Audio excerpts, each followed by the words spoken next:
CGTN, China Global Television Network.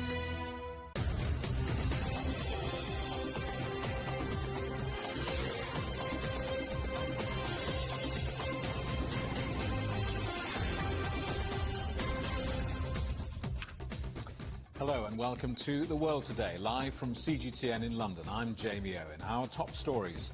Iran's most senior judge, the hardliner Ebrahim Raisi, will be the country's next president as his rivals concede defeat. Palestinians cancel a vaccine deal with Israel over expiry dates of the jabs. Football stadiums become mass vaccination centres as England faces a third wave of coronavirus. I'll be at Chelsea's home ground in London.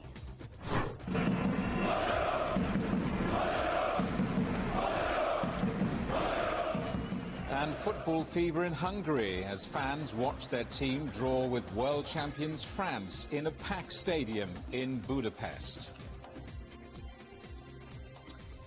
Iran's top judge, the conservative hardliner Ebrahim Raisi, will be the country's next president. The Iranian Foreign Ministry announced his victory at the election after a campaign dominated by a worsening economic outlook.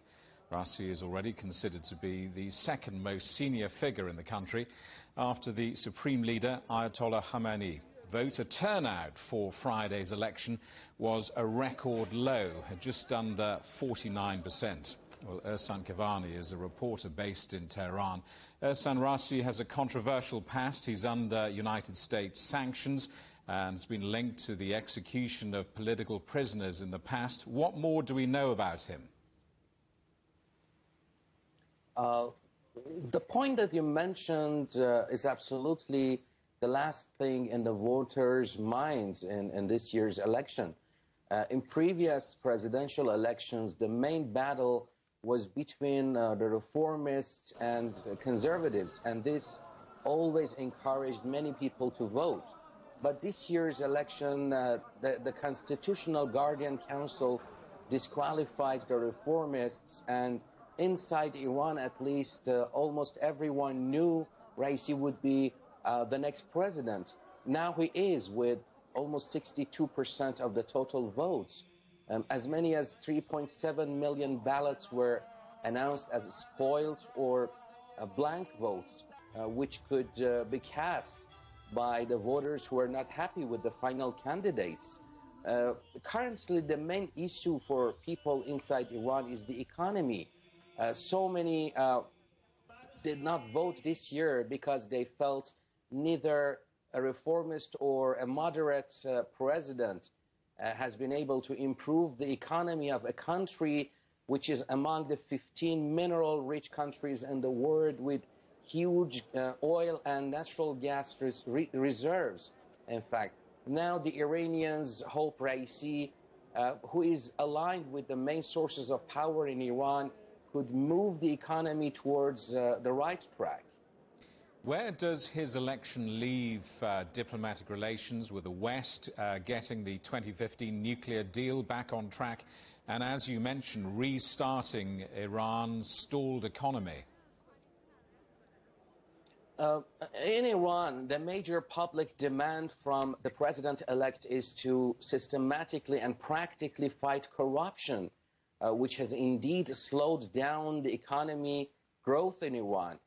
During Rouhani's tenure, billions of US dollars were allocated to import people's essential needs and goods and paid to the merchants as subsidies to import food and drugs. But due to the administration's poor performance, much of that was spent elsewhere. Now Raisi has a tough job to do, I think, with an economy in which, based on official state reports, at least 20% of the population are under the poverty line, and the minimum wage is $100 US per month. We can add other problems such as sanctions and obstacles in the way of selling oil as the country's main source of revenue. Raisi says he has plans to solve these problems, but whether he would be successful or not the nation is waiting to see what he would do with corruption first. Ehsan Kavani in Tehran, thank you very much. The Palestinian Authority has cancelled a vaccine deal with Israel because the jabs they received were too close to their expiry dates. Up to 1.4 million Pfizer doses were due to be delivered, but the authority says the first shipment failed to meet the terms of the agreement. Akram al-Satari is in Gaza. This deal was concluded between the Palestinian Authority's Prime Minister Office and the Israeli health authorities. According to that agreement, it was agreed to deliver those jabs of vaccine for the Palestinian Authority, and they were told that those vaccines would expire by the end of July or August. But when they received the vaccine, they said, for their surprise, they found out that the expiry date of those vaccines is by the end of June, and in technical terms, it would be impossible for them to administer this 1.4 million doses for the Gaza Strip and for the West Bank. So technically they rejected them on that ground, and that was part of a swap deal. The swap deal says that the Israeli authorities would deliver the Palestinian Authority with those 1.4 million doses, and that Israel will take or hold some new shipment that is coming in the very near future.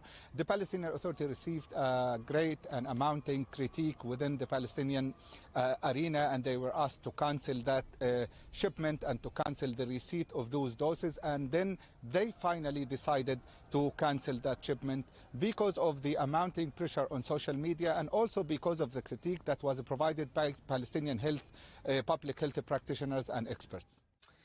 The third wave of coronavirus is underway in England. That's according to one of the experts who advises the UK government. This all comes as the country battles to get ahead of infections of the Delta variant. This weekend, pop-up vaccination centres are being hosted at 3 major London football grounds.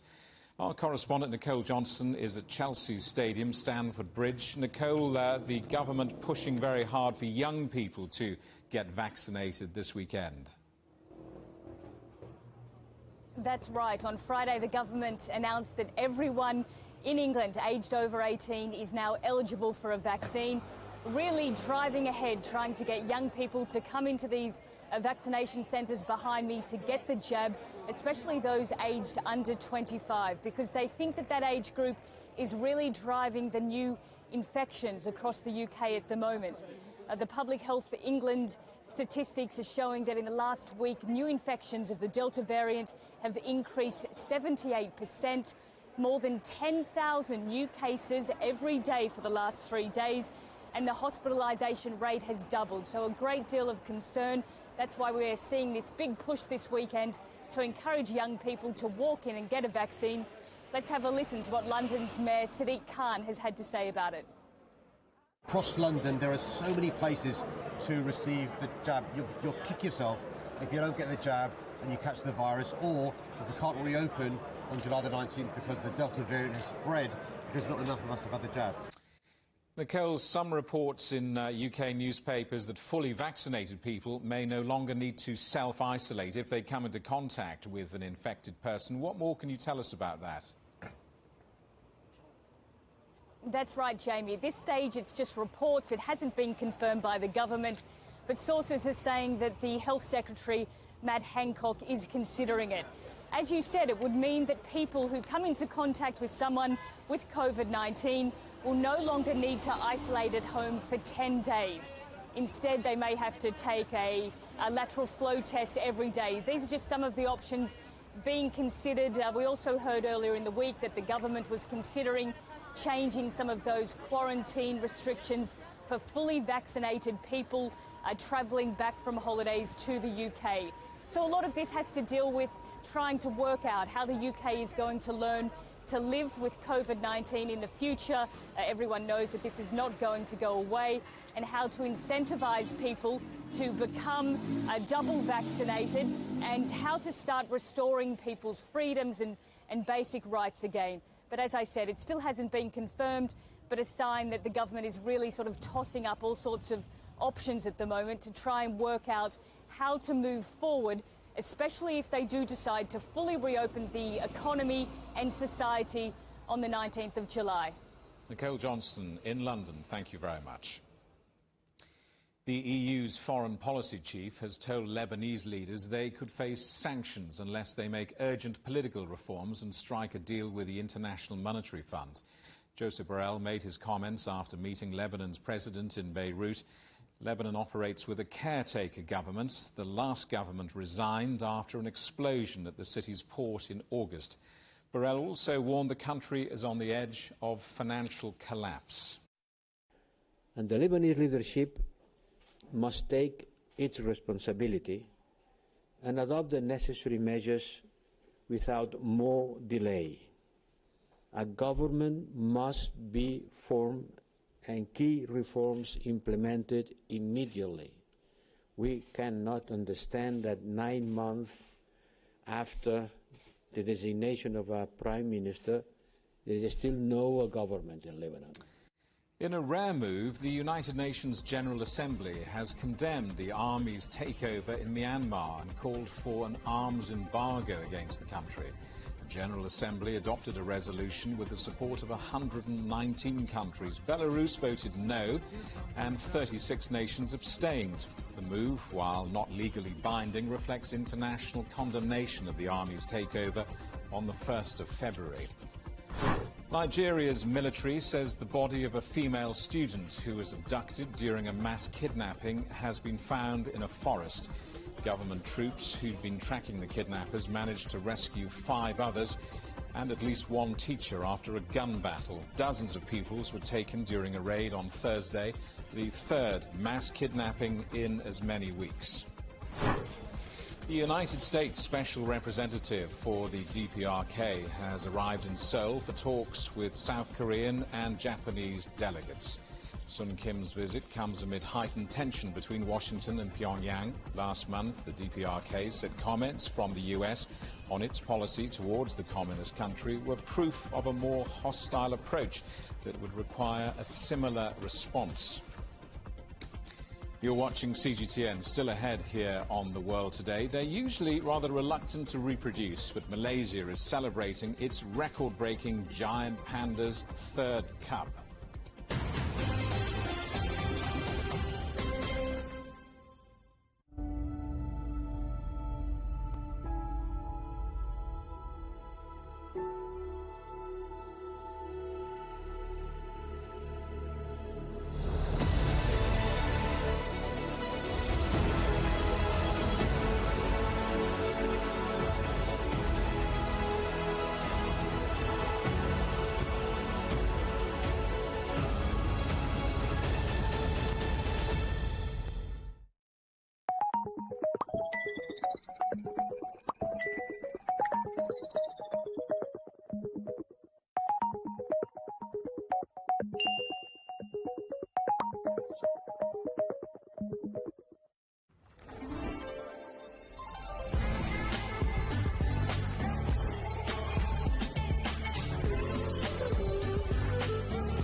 The EU's digital COVID certificate, which offers the promise of unlocking hassle-free travel around Europe this summer. In less than 2 weeks' time, the Czech border will also open to all EU and Serbian citizens. 4.4 million Hungarians received their first dose of COVID vaccine. 18 and over can receive a COVID-19 vaccination, but it does come with conditions. Third wave will probably take longer to emerge because of the high vaccination levels. The home of English rugby, Twickenham Football Stadium, is being turned into a mass vaccination centre.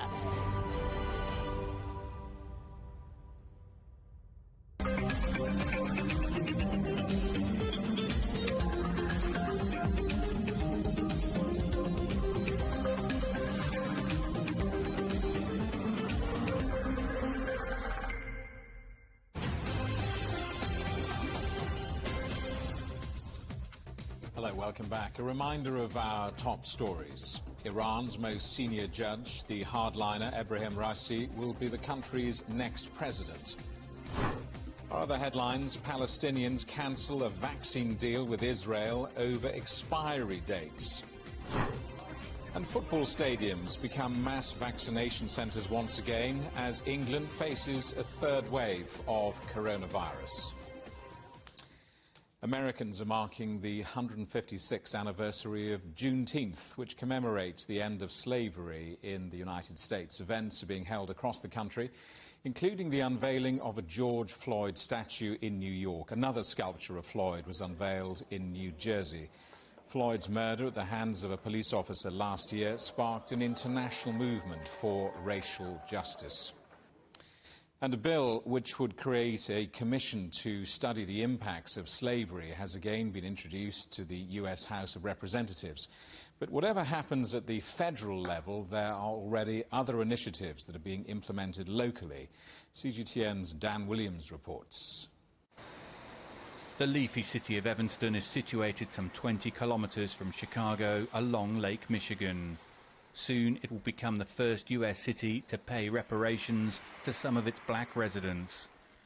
The 5th Ward area of the city is predominantly black following decades of housing policies that push black residents into a small area. As part of its restorative housing program, Evanston will grant up to $25,000 to some of its eligible black residents for down payments or home repairs. Reverend Michael Nabors is the president of the Evanston NAACP and the pastor at Second Baptist Church of Evanston.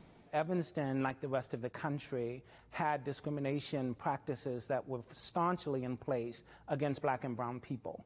So they couldn't live where they wanted to live. So these prejudices and discriminations, they have damaged in a large way the wealth of black people in Evanston.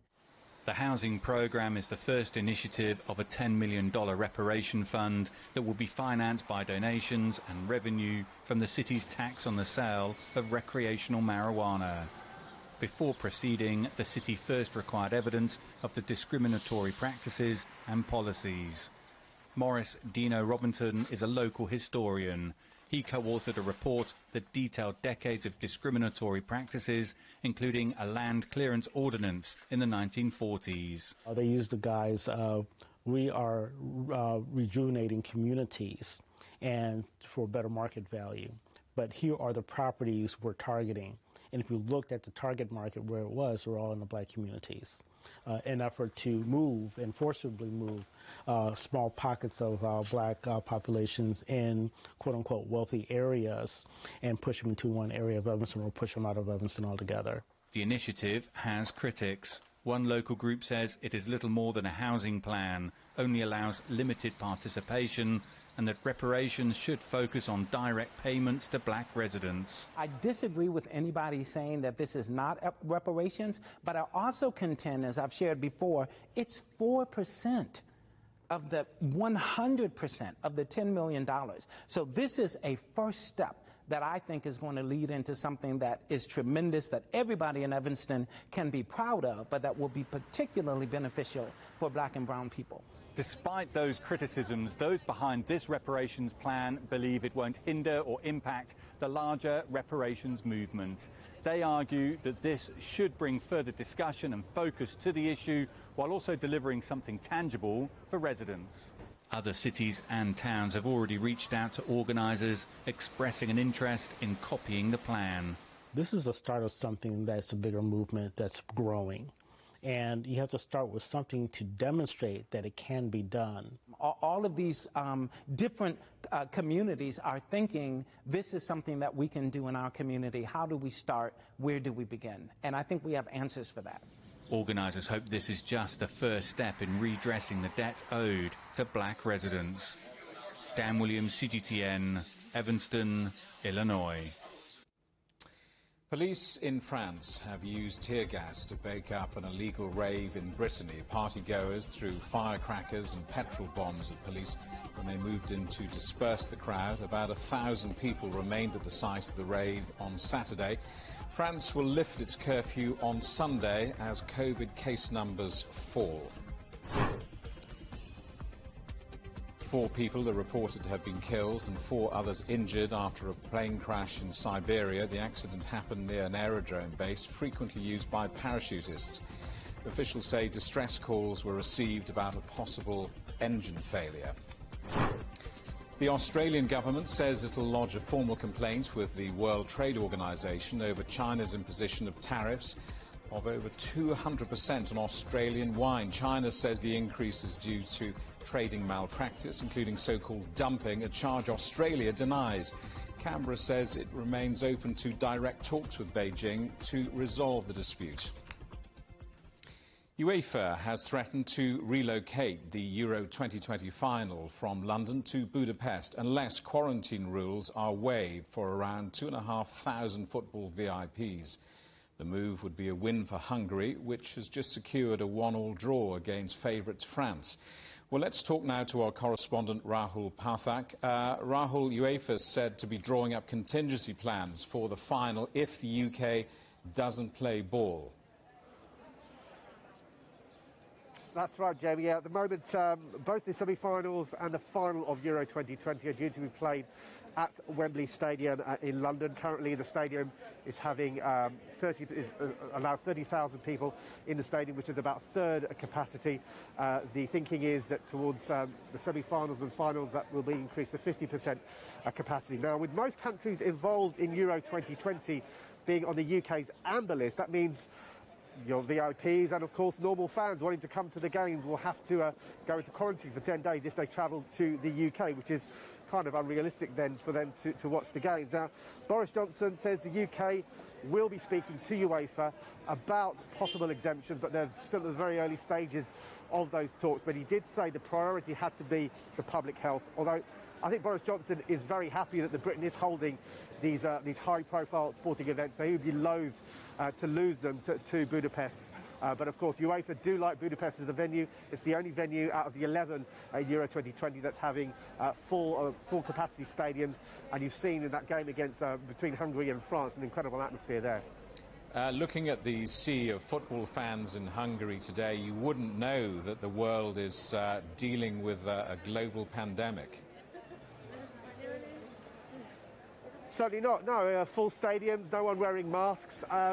We did an excellent report the other week from a colleague in Budapest, and one of the people that she spoke to, they were saying that, look, the vaccination programme there is very good, and so they were very confident about going to games. But, of course, if there is an outbreak in Budapest as a result of these games in Budapest, we're not going to know for a couple of weeks at least. But at the moment, UEFA do like it as a venue. It's gone pretty well so far, but I'll be very, very surprised if the semi-finals and final were moved from Wembley Stadium to Budapest at this late stage.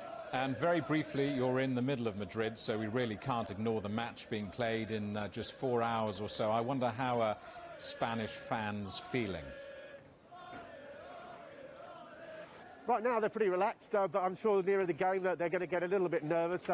They were very surprised at that performance the other day against Sweden. They had all the attacks, though. Sweden really were ultra-defensive, and the hope being that maybe after weeks more training, they're a bit more relaxed.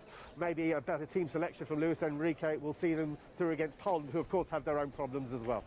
Rahul Pathak, enjoy the game. Thank you very much.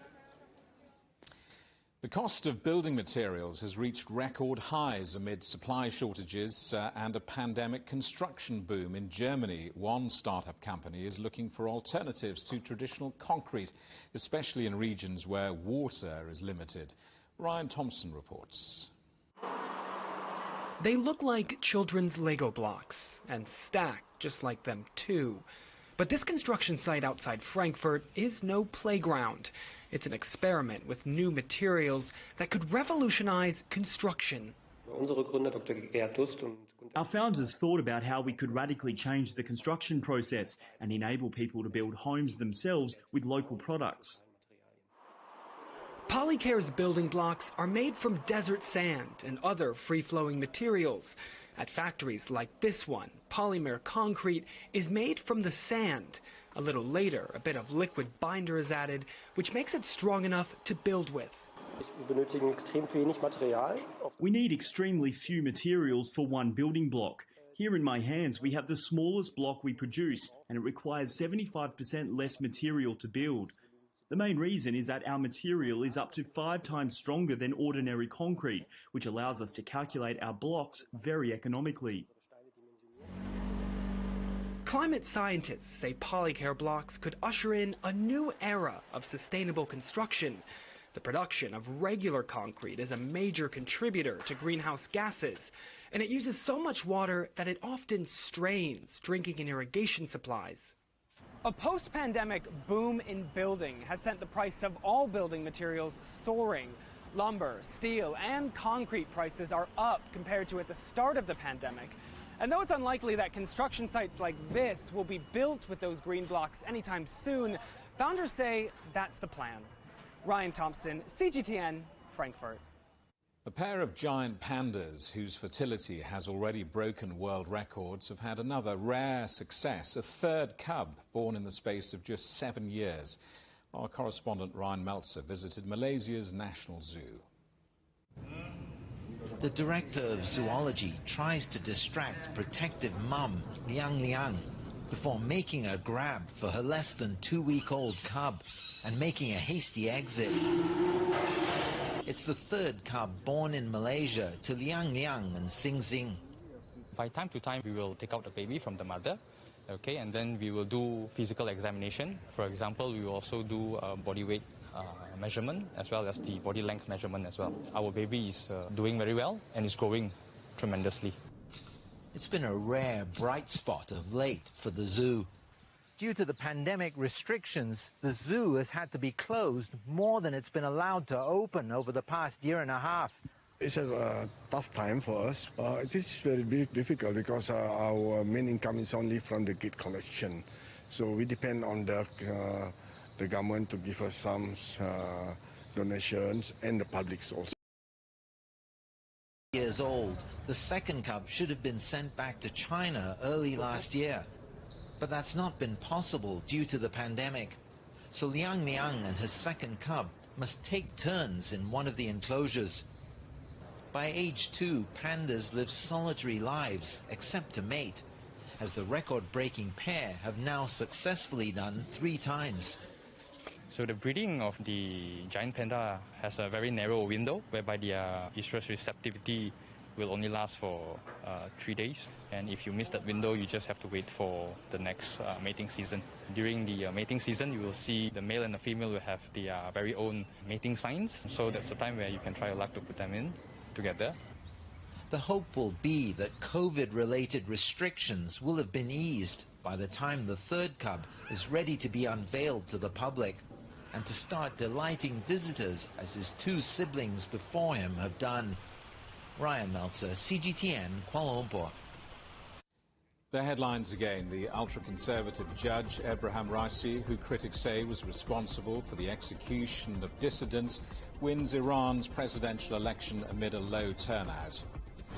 And the Palestinian Authority cancels a Pfizer vaccine deal with Israel over expiry dates.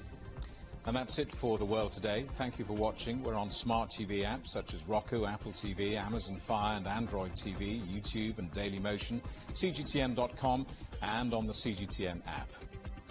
Coming up next on CGTN, it's The Agenda with Stephen Cole. But from me, goodbye.